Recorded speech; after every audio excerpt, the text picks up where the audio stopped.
বন্ধুরা, সুপ্রভাত। কেমন আছো তোমরা সবাই? আশা করছি তোমরা সবাই খুব ভালো আছো, আর আমিও খুব ভালো আছি।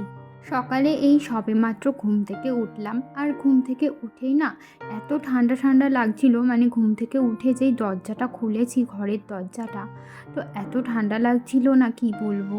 আর সেই কারণে একটা পাতলা চাদর না গায়ে দিয়ে নিলাম। এই সকালের টাইমটায় করে না একটু হালকা হালকা ঠান্ডা লাগে, তো সেই কারণেই চাদরটা বার করে নিয়েছি। এখন এই কাজবাজ করার সময় চাদরটা একটু গায়ে দিয়ে নিই, নয় বেশ ঠান্ডা লাগে, গায়ে কাটা দিয়ে ওঠে। যেহেতু এই বাইরের এখানটা কাজ করি, আর আমাদের একদম গেটের সামনেই যেহেতু ফাঁকা মাঠ, তো সেই কারণে হাওয়া আসে, তো ঠান্ডা ঠান্ডা, তো ভালোই ঠান্ডা লাগে সকাল টাইমটায় করে। কথা বলতে বলতে বাসি ঘরটা ঝাড় দিয়ে নিলাম, তারপরে সিঁড়িটাও ঝাড় দিয়ে সামনের উঠানটাও কিন্তু এখন ঝাড় দেবো। তার আগে না এই যে এক বালতি গরম জল বসিয়ে নিচ্ছি। হাজব্যান্ড যেহেতু স্নান করবে, তো ও বললো একটুখানি গরম জল বসিয়ে দিতে, তো সেই জন্য আমি এক বালতি গরম জল বসিয়ে দিলাম। তো গরম জলটা বসিয়ে বাদ বাকি যে বাসি কাজবাজ আছে সেগুলোই সারছি। এই যে এদিকে এই উঠানটা তো ঝাড় দেওয়া হয়েছিল না, তো উঠানটা এখন ঝাড় দিয়ে এই উঠানটা না একটু ধুয়েও দেব। তো সপ্তাহে 2 কি 3 দিন করে এই উঠানটা ধোয়াই। আর ঘর না আমি রোজ দিনই মুছি, ঘর না রোজ দিন না মুছলে না আমার ঠিক ভালো লাগে না। আর আমাদের যেহেতু মেঝে না করা নেই, তো ঘর যদি না মোছা হয় না, পুরো বালি বালি লাগে, ঘরটা একদমই ভালো লাগে না।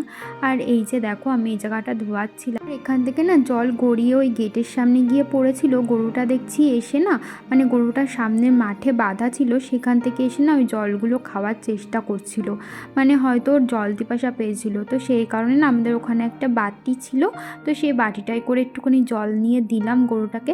আর দেওয়ার সাথে সাথে না 2 বাটি জল খেয়ে নিয়েছে, মানে প্রথমে 1 বাটি দিয়েছি, তারপরে আরও 1 বাটি দিয়েছি, তো 2 বাটি জলই খেয়েছে। তারপরে আবার 1 বাটি দিয়েছিলাম, তো সেটা আর খাইনি, মানে হয়তো জল পিপাসা পেয়েছিল প্রচণ্ড, তো সেই কারণে জল খেতে এসেছিলো। তো যাই হোক, এখানে দেখো ওদিকে বাইরের কাজ বাজ তো আমার সমস্তটাই হয়ে গেছে। এখন এই যে ঘর মোছাটা শুধু বাকি ছিল, তো ঘরটা মোছা হয়ে গেলেই ব্যাস আমার বাসি কাজ বাজ সারা হয়ে যাবে। তারপরে চলে যাব বাথরুমে, কিছু জামা কাপড় ভেজানো আছে, সেগুলো কেচে ধুয়ে স্নান করে আসবো। সকালবেলা উঠেই না আমি আগে জামা কাপড়গুলো ভিজিয়ে রাখি, তাহলে কি বলো তো, কাচার সময় একটু সুবিধা হয় আগের থেকে জামা কাপড় ভিজানো থাকলে। তো যাই হোক, এদিকে দেখে বুঝতেই পারছো আমি কিন্তু স্নান দান করে একদমই চলে এসেছি। আর এই দেখো আমার হাজবেন্ডের এই একটা দোষ, যে বেরোনোর আগে না প্রায় দিন এরকম করবে, মানে ওই একটা প্যান্ট পরবে, হয়তো সেটা হয়তো ওর ভালো লাগছে না পরার পর, সেটা খুলে রেখে আবার অন্য একটা পরে তারপরে যাবে। তো যাই হোক, আজকেও সেম তাই করেছে, তাই আবার আমি ওই প্যান্টটাকে ভালো করে ভাঁজ করে আবার রেখে দিলাম। তো এদিকে দেখো আমি এখন বিছানাটা তুলে নিচ্ছি। স্নান তো সারা হয়ে গেছে, আর আমার ছেলে অনেকক্ষণ আগেই ঘুম থেকে উঠে গেছিলো, তো ওকে খাইয়ে দাইয়েও দিয়েছি। ওকে খাইয়ে দাইয়ে দিয়ে তারপরে আমি এসেছি এই বিছানাটা তুলতে। যতই ঘর পরিষ্কার পরিচ্ছন্ন থাকুক না কেন, বিছানাটা যদি অগোছালো থাকে না, তাহলে কিন্তু একদমই ভালো লাগে না, মনে হয় যেন পুরো ঘরই অগোছালো, আমার এরকমটা মনে হয়। তো যাই হোক, এদিকে দেখো আমি বিছানাটা একদম গুছিয়ে নিয়েছি। তারপরে এই যে হাত পায়ে একটু ক্রিম লাগিয়ে নিচ্ছি। এখন থেকে যেহেতু ঠান্ডা ঠান্ডা আস্তে আস্তে পড়ছে না, তো গা হাত পা না টান ধরা শুরু করেছে, হাত পায়ে ক্রিম না মাখলে একদমই হচ্ছে না। স্নান করার পর এত তাড়াহুড়ো ছিল, তো তখন মাখতে পারিনি। এখন ওই যে বিছানাটা তোলার পর একটু হাতে সময় ছিল, তাই ভাবলাম যে ক্রিমটা একটু মেখে নিই। তো তারপরে দেখো চলে এসেছি ওপরে। আর আজকে হাজব্যান্ডকে টিফিনে দিয়েছিল আলু আর গাজর ভাজা আর রুটি, তো সেটাই একটুখানি ও নেওয়ার পর, মানে ও টিফিন নিয়ে যাওয়ার পর একটু ছিল, সেটাই আমি এখন সকালে খেয়ে নিচ্ছি। আর পাশে যেটা দেখলে ওটা হচ্ছে ঠেকুয়া, মানে ওই ছট পুজোতে যে প্রসাদটা দেয় না, তো সেটাই, মানে আমার হাজব্যান্ডকে কোনো একজন ওর বন্ধু দিয়েছে, অনেক কটাই দিয়েছিল, তাই ও বাড়িতে নিয়ে এসেছিল, তাই না থালার এক পাশে নিয়ে নিয়েছিলাম। আর ওটা না খেতে খুবই টেস্টি ছিল, মানে বেশ ভালো লাগছিল খেতে। ওদিকে তো রুটি আলু ভাজা খেয়ে নিয়েছি। তারপরে দেখো এখন ছাড়িয়ে নিচ্ছি একটু কচুর গাঁঠি। মা কচুর গাঁঠি সিদ্ধ দিয়েছিল, কারণ এই কচুর গাঁঠিটা দিয়ে রান্না করবে মাছের ঝোল, মানে এখন রান্না করবে দুপুর আর রাতের জন্য একেবারে করে রাখবে। এখানে দেখো মাছ কিন্তু ভাজাও বসিয়ে দিয়েছে, আর এখানে কয়েকটা মাছ ভাজা হয়েও গেছে। আর এদিকে আমার কচুর গাঁঠি ছাড়ানোও হয়ে গেছে, আর একটা আলুও দিয়েছিল। আর এখানটাতে দেখো কচুগুলো একদম আলু ভাজার মতো কেটে নিয়েছে, এটা দিয়ে না কচু ভাজা করবে। এই কচু ভাজাটা খেতে না আমার খুবই ভালো লাগে, যদি না গলায় লাগে। তো ওইদিকে তো মা রান্না করছে আর এদিকে না আমার ছেলে প্রচণ্ড পরিমাণে বদমাইশি করছিল, তো ওর পাশে একটু না বসলে হচ্ছিলই না। আমি এই যে ওই যে ওয়ার্ডগুলো হয় না ABCর, ওগুলোই ওকে একটা একটা করে চেনাবার চেষ্টা করছিলাম। এটা এটা এটা কি? এটা কি এটা ডি। জি তারপরে এটা কি? এটা জেড। দে এটা কি? দে এটা কি? ওয়াই এটা এটা এটা কি বলো? এটা এক্স। এটা ওদিকে মা রান্না মোটামুটি হয়ে গেছে আর এখন এই যে কচু ভাজাটাও বসিয়ে দিয়েছে। আর কচু ভাজাটা না একটু কড়কড়ে করে ভাজলে বেশ ভালো লাগে খেতে, মানে খুবই সুন্দর লাগে এই কচু ভাজাটা খেতে। আমি এদিকে এই কচু ভাজাটা একটু নাড়িয়ে দিচ্ছিলাম কারণ তলায় লেগে যাচ্ছিল, তো সেই কারণে। আর তারপরে ওদিকে তো কচু ভাজা হচ্ছে আর এদিকে ভাবলাম আমি রান্নাঘরটাও পরিষ্কার করে নিই সেই ফাঁকে, তাই রান্নাঘরটা এখন দেখো পরিষ্কার করে নিচ্ছি। আর এদিকে কচু ভাজাটা হয়ে যাবার পর বসিয়ে দিয়েছি একটুখানি ডাল সিদ্ধ, কারণ আমার ছেলেকে ভাবলাম যে আজকে ডাল সিদ্ধ আর একটা ডিমের অমলেট করে দেবো, ওটা দিয়েই ও ভাত খেয়ে নিতে পারবে। এখন যেহেতু আস্তে আস্তে বড় হচ্ছে না, ও দেখছি খিচুড়িটা অতটা ভালো খেতে চায় না, তো সেই কারণে এখন আস্তে আস্তে মানে ঘরে আমরা যেগুলো খাই সেগুলোই আস্তে আস্তে ওকে খাওয়ানোর চেষ্টা করছি। এদিকে ডাল সিদ্ধটা তো হচ্ছে আর এদিকে না আমার ছেলের খেলনাগুলো গুছিয়ে রাখছি। সারা খাটে খেলনা ছড়িয়ে ছিটিয়ে কী অবস্থা করে রেখেছে, শুধু সারা খাটে না মানে নিচে মেঝেতেও অনেক খেলনা ছড়িয়ে ছিটিয়ে রেখেছে, মানে পা দেওয়া যাচ্ছে না, মানে পা দিতে গেলেই এটা ওটা পায়ে বেঁধে যাচ্ছে। তো ভাবলাম যে খেলনাগুলো সমস্তটা গুছিয়ে রেখে দিই, আর খেলনা যখনই গুছাতে যাব তখনই ওর একটা না একটা কোনো না কোনো ওর মধ্যে থেকে খেলনা প্রয়োজন হবে। যখন চারিদিকে ছড়ানো ছিটানো থাকবে তখন ও একটা খেলনাতেও হাত দেবে না, যেই দেখবে ওর খেলনাকেও গুছিয়ে রাখছে তখনই ওর খেলনার প্রয়োজন হবে।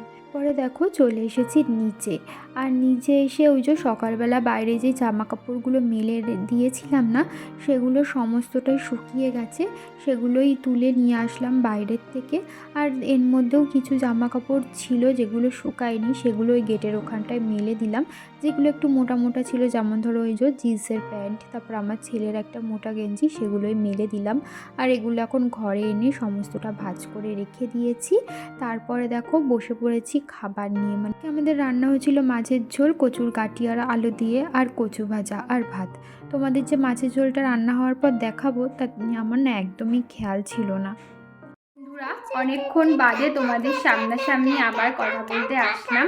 আর এখন সন্ধ্যা হয়ে গেছে, ঘড়িতে এখন ওই 5:30 মতো বেজে গেছে, অনেকক্ষণ আগেই সন্ধ্যা হয়ে গেছে, মানে ওই এখন তো 5টা বাজলেই সন্ধ্যা হয়ে যায়, 5টা বেজে পারে না তার মধ্যেই সন্ধ্যা হয়ে যায়। এখন এই যে বসে আছি আর আমার ছেলে তো বদমাইশি করেই যাচ্ছে, তোমরা হয়তো ওর সাউন্ডও পাচ্ছ আশেপাশে, আমি ভিডিও বানাচ্ছি আর ও বক বক করেই যাচ্ছে, সারাটা দিন ওরকম বক বক করে। তো যাই হোক, চলো এরপরে কি করি না করি সবটাই তোমাদের সাথে শেয়ার করব, তোমরা স্কিপ না করে ভিডিওটা দেখতে থাকো, আশা করছি তোমাদের ভালো লাগবে।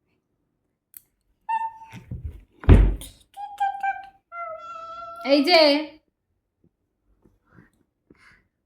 কি করছো তুমি? আমি পুতুল নিয়ে আমি কই দেখি পুতুলটা দেখি। এটা আমার পুতুল, দাও, এটা আমার পুতুল। আমার পুতুল এই পুতুলটা কিন্তু আমার ছোটবেলার। এই দেখো তোমরা, আমার একটা চাবির রিংয়ের ছিল, সেই পুতুলটা আমি রেখে দিয়েছিলাম, চাবির রিংটা নষ্ট হয়ে গেছে কিন্তু পুতুলটা রয়েছে, সেটা নিয়েও এখন খেলা করে। আমি শোকেজে রেখে দিয়েছি, ও সেখান থেকে বার করে নিয়ে চলে এসেছে, মাঝে মাঝে বার করে নিয়ে এসে খেলা করে। আজকে সকালে যেহেতু চা খাইনি, তো সন্ধ্যার থেকে এত পরিমাণ মাথা যন্ত্রণা শুরু করে দিয়েছিল যে কি বলবো, সন্ধ্যার থেকে না সেই দুপুর থেকেই মাথা যন্ত্রণা শুরু করে দিয়েছিল। তাই এখন একটু সন্ধ্যা হয়ে গেছে, ওই ঘড়িতে 6:30 মতো বেজে গেছে, তো ভাবলাম যে একটু চা করে খাই, চা না খেলে হবেই না, চা না খেলে মাথা যন্ত্রণাটা কমবেই না। তো এখন দেখো একটুখানি চা বানিয়ে নিচ্ছি, আর ভাবলাম একটু দুধ চাই বানাই, অনেক দিনই খাওয়া হয় না দুধ চা, লিকার চাই তো বেশি খাই, কারণ দুধ চা খেলে না গ্যাস হয়ে যায়, তো সেই কারণে দুধ চা খাই না বেশি। তো চাটা বানানোর পর এখন এই যে চাটা ছেঁকে নিচ্ছি।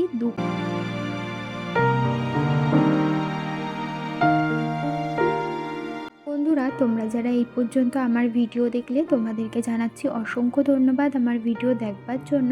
আর আমার ভিডিও যদি তোমাদের কোথাও ভালো লেগে থাকে ভিডিওটিতে একটি লাইক করতে পারো আর কমেন্ট করে জানাতে পারো আমার ভিডিও তোমাদের কেমন লাগছে। আর যদি কোনো নতুন বন্ধু আজকে প্রথম আমার ভিডিও দেখে থাকো আর আমার ভিডিও যদি তোমাদের কোথাও ভালো লেগে থাকে তাহলে আমার চ্যানেলটিকে সাবস্ক্রাইব করে রাখতে পারো এরকম নতুন নতুন ডেইলি ব্লগ রোজ দিন দেখবার জন্য। এদিকে দেখো সবাই মিলে বসে পড়েছি চা খেতে। চাটা খেয়ে আমার ছেলেকে নিয়ে বসাবো একটু পড়াতে, সন্ধ্যাবেলা করে রোজ দিনই ওকে নিয়ে একটু পড়াতে বসি। ত তবলা নহবত। আমি এখানে বই রাখতে বলেছি, তোমাকে বাবুইয়া বসতে বলেছি। বাবুইয়া বসো, বলো তবলা নহবত বল দেয়। থ থানা ছাড়ে দারোগা বাবু। দ দই খেয়ে খোকা হলো কাবু। ধ ধামা কাঁধে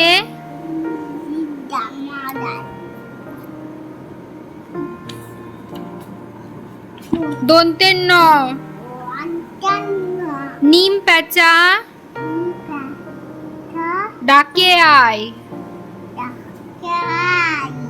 প তুমি কি খাচ্ছ?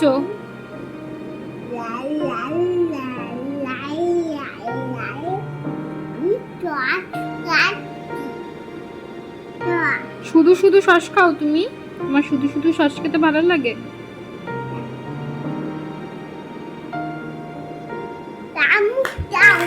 না, চামচ দিয়ে খাও, শ্বাস খায় না, হাত দিয়ে খাও। চামচ নেই, চামচ নেই। বন্ধুরা, ঘড়িতে এখন বেজে গেছে রাত 9:30 আর আমার ছেলেকে এইমাত্র ঘুম পাড়ালাম। আজকে অনেক তাড়াতাড়ি ঘুম পেয়ে গেছিলো, মানে 8টা বেজে পারিনি তখনই দেখছি ও ঝিমোচ্ছে ঘুমের জন্য। কারণ কি বলতো, আজকে দুপুরে না ও একটুও ঘুমায়নি, মানে ঘুম পাড়ানোর সাথে সাথেই ও ঘুম থেকে উঠে গেছিলো, জানি না কেন। তো সারাটা দুপুর ওইভাবে জেগেই ছিল, তো স্বাভাবিকভাবে সেই জন্যই তাড়াতাড়ি ঘুম পেয়ে গেছিলো। কিন্তু অত তাড়াতাড়ি আর ঘুম পাড়ায়নি, মোটামুটি ওই 8:30 অবধি জাগিয়ে রেখেছিলাম। তারপর 8:30 বাজার পর ওকে খাইয়ে দাইয়ে দিয়েছি আর এখন এই যে ঘুমিয়ে পড়লো। আর এখন আমি মশারিটা টাঙাবো, তো মশারিটা টাঙানোর আগে ভাবলাম যে তোমাদের সাথে কথা একটু বলে নিই আর ভিডিওটাও আজকে রাত্রে আমাদের রান্না হয়েছে রুটি আর দুপুরের ভাত ছিল সেটাই গরম করা হয়েছে। আমার হাজব্যান্ড সেই ভাতটাই খাবে আর দুপুরের তরকারি ছিল সেগুলো সমস্তটা গরম করা হয়েছে। আর আমি রুটি খাবো দুধ দিয়ে। তো তাহলে চলো বন্ধুরা, আজকের ভিডিওটা এই পর্যন্তই রাখছি। তোমাদের সাথে আবারও দেখা হবে নতুন কোনো ভিডিও নিয়ে। ততক্ষণের জন্য তোমরা ভালো থেকো, সুস্থ থেকো, সাবধানে থেকো আর আমার পাশে থেকো। ভিডিওটি ভালো লাগলে একটি লাইক করে দিও আর চ্যানেলটিকে সাবস্ক্রাইব করে আমার পাশে থেকো। তাহলে আজকের মতো এখানেই টাটা, শুভরাত্রি।